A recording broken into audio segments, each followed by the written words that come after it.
Tonton video ini sampai selesai agar Anda tidak gagal paham.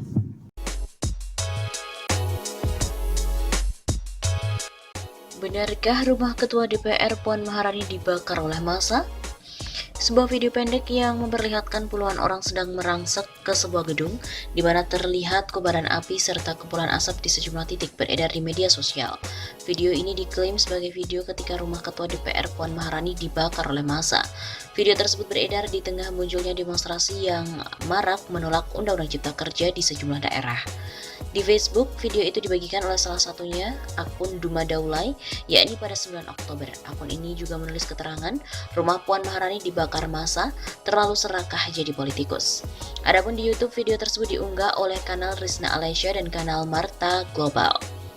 Lalu apakah benar video tersebut adalah video ketika rumah Ketua DPR Puan Maharani dibakar massa? Berdasarkan verifikasi dari tim Cek Fakta Tempo, video itu bukanlah video pembakaran rumah Ketua DPR Puan Maharani, melainkan video pembakaran gedung DPRD Kota Malang. Fakta ini didapatkan setelah video tersebut difragmentasi menjadi sejumlah gambar dengan tool InVid. Kemudian gambar-gambar tersebut ditelusuri dengan reverse image tool Google. Dengan cara itu, akhirnya redaksi terhubung dalam artikel di situs tabloid Jawa Timur yang memuat foto identik dengan salah satu momen dalam video tersebut. Menurut artikel yang berjudul Demo Tolak Undang-Undang Cipta Kerja Ricuh, kendaraan dinas terbakar itu, pembakaran tersebut terjadi di gedung DPRD Kota Malang pada 8 Oktober. Berbekal petunjuk tersebut, akhirnya redaksi kemudian melakukan pencarian video di YouTube dengan kata kunci gedung DPRD Kota Malang dibakar. Hasilnya ditemukan sejumlah kanal milik media-media arus utama yang telah mempublikasikan video identik di mana terlihat kesamaan pada bentuk pagar dan ornamen gedung. Salah satu kanal yang pernah mengunggah video yang identik adalah kanal Tribun Wow Official, jaringan Tribun News. Dalam video berdurasi sekitar 3 menit yang diunggah, terlihat gambaran aksi yang lebih utuh, seperti saat sejumlah peserta aksi melompati pagar yang berwarna hitam, coretan di pos satpam yang bertuliskan DPR Jan, serta kobaran api di dalam gedung. Video yang berjudul Video Masa Aksi Demo Tolak Undang-Undang Cipta Kerja Ricuh, gedung DPRD Malang dibakar demonstran tersebut diunggah pada 8 Oktober 2020. Ini adalah potongan gambar dari video di kanal Tribun Wow yang sama dengan terlihat dalam video yang beredar di media sosial. Kemudian, akhirnya dicocokkan pula arsitektur gedung dalam video tersebut dengan gedung DPRD Kota Malang. Lewat Google Street View, terlihat bahwa arsitektur bagian depan gedung dan pagar DPRD Kota Malang sama dengan tampak yang ada dalam video beredar. Terdapat pula pohon, tiang bendera, dan pos satpam di depan gedung tersebut, sama seperti yang terlihat dalam video yang beredar. Dengan demikian, video yang beredar tersebut dapat dipastikan diambil dari Jalan Tugu. Berdasarkan pemeriksaan fakta tadi, klaim bahwa video merupakan video saat rumah Ketua DPR Puan Maharani dibakar massa adalah keliru. Pembakaran itu terjadi di gedung DPRD Kota Malang pada 8 Oktober 2020 sebagai bagian dari unjuk rasa yang menolak Undang-Undang Cipta Kerja atau Omnibus Law.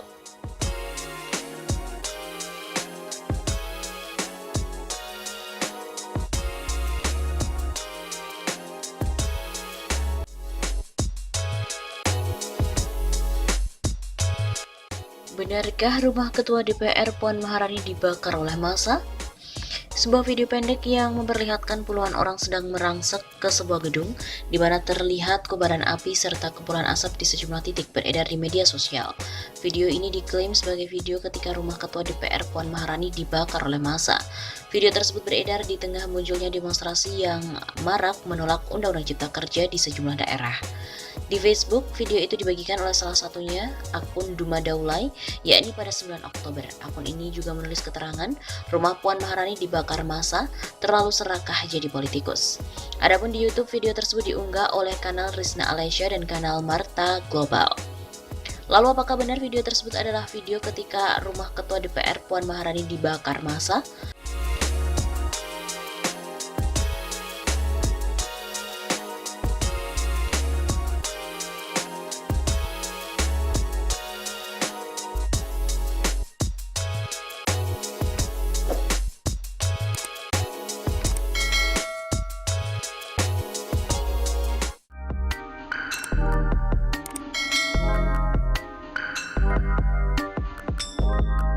Masa iya Presiden sama mantan presiden itu PKI?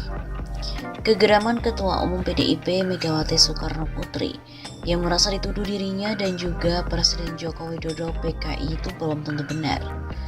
Begitulah yang diungkapkan oleh Direktur Indonesia Political Review IPR Ujang Komarudin kepada kantor berita politik RMOL pada hari Sabtu 31 Oktober. Masa iya Presiden dan mantan Presidennya PKI kan tak benar dan aneh, ujar Ujang. Jikalau tuduh-tuduhan PKI itu bisa dibuktikan, Ujang menilai itu tidak mungkin terjadi jika tidak ada sebabnya. Tak ada asap jika tak ada api. Menurut akademisi Universitas Al-Azhar Indonesia ini, tuduhan terhadap Megawati dan Jokowi karena melihat realitas pemerintahan yang ada saat ini.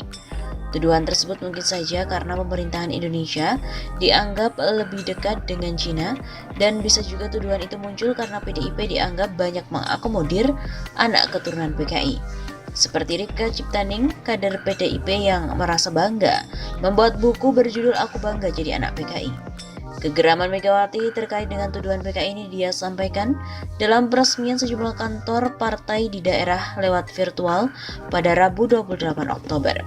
Megawati pun mengungkapkan dirinya heran isu PKI selalu muncul di masa pemerintahan Jokowi dan menyasar ke PDIP serta rezim.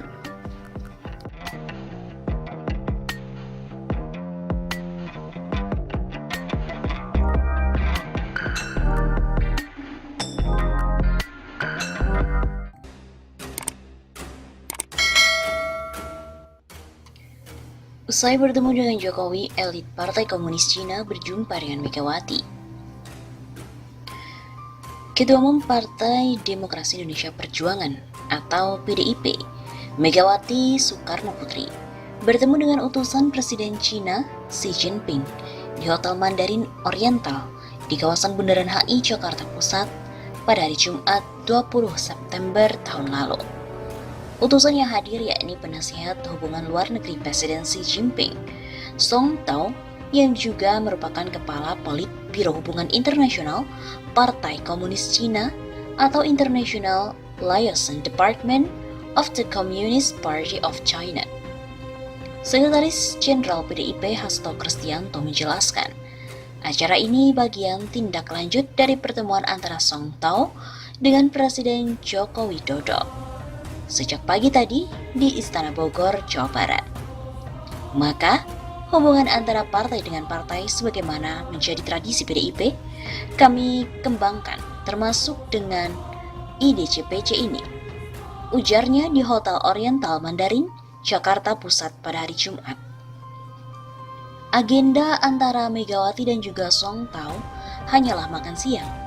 Kedua belah pihak juga berupaya untuk menjalin kerjasama antar partai politik. Sebab menurutnya, partai politik sebagai second track diplomacy. Mereka juga akan memberikan dukungan terhadap kerjasama antara kedua bangsa dan juga kedua negara yang telah memiliki rekam jejak sejarah yang sangat panjang. Pada kesempatan tersebut, lanjut Hasto, Song Tao juga mengundang Ketum PDIP, Megawati Soekarno Putri, untuk menghadiri pertemuan dengan seluruh partai politik se-Asia atau The International Conference of Asian Political Parties atau ICAPP tahun 2019 yang lalu. Jadi, katanya ada 10 partai politik yang akan diundang dan untuk berdiskusi bersama membahas tentang kerjasama strategis dan saling bertukar pikiran di antara para pimpinan partai itu. Dalam pertemuan dengan Jokowi, Song Tao diundang untuk hadir dalam pelantikan Presiden dan Wakil Presiden terpilih. Menurut Wakil Menteri Luar Negeri Wamenlu A.M. Fahir, pertemuan itu juga merupakan bicara terkait dengan investasi.